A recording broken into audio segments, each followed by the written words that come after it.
সম্প্রতি ডয়েচে ভ্যালের torturers deployed SUN peacekeeper শিরোনামে প্রচারিত ডকুমেন্টারি তথ্যচিত্রে জাতিসংঘ শান্তিরক্ষা মিশনে নিয়োজিত বাংলাদেশ সেনাবাহিনীর সেনা সদস্যদের নিয়ে বিভ্রান্তিমূলক প্রতিবেদন উপস্থাপন করা হয়েছে বলে জানিয়েছে আন্তঃবাহিনী জনসংযোগ পরিদপ্তর।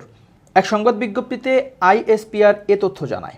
ISPR জানায়, শান্তিরক্ষী নির্বাচনের ক্ষেত্রে বাংলাদেশ সেনাবাহিনী জাতিসংঘের কঠোর নির্বাচন এবং যাচাইকরণ প্রক্রিয়া অনুসরণ করে সবসময় সবচেয়ে যোগ্য এবং পুঙ্খানুপুঙ্খভাবে যাচাই করা সেনা সদস্যদের মোতায়েন নিশ্চিত করা হয়।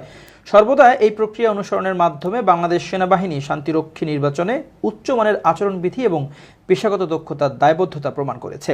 ISPR জানায়, ডকুমেন্টারিতে উপস্থাপিত অভিযোগের বিষয়ে ডয়েচে ভ্যালে DW বাংলাদেশ সেনাবাহিনীর কাছ থেকে কোনো মন্তব্য গ্রহণ করেনি।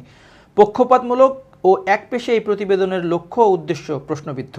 ডকুমেন্টারিতে অপ্রাসঙ্গিকভাবে বাংলাদেশ সেনাবাহিনীর ভিডিও ফুটেজ ব্যবহার করে অপর একটি আইনশৃঙ্খলা রক্ষাকারী বাহিনীর মানহানি করাই এর মূল অভিপ্রায় ছিল বলে প্রতীয়মান।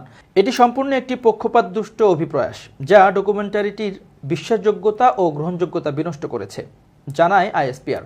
বিজ্ঞপ্তিতে আরও জানানো হয়, বিশ্ব শান্তি প্রতিষ্ঠা ও মানবতার কল্যাণে এ পর্যন্ত বাংলাদেশ সেনাবাহিনীর 131 জন বীর সেনানী সর্বোচ্চ আত্মত্যাগ স্বীকার করেন এবং 239 জন আহত হন। জাতিসংঘের পতাকা সমুন্নত রাখার চেষ্টায় এটি একটি বিরল উদাহরণ।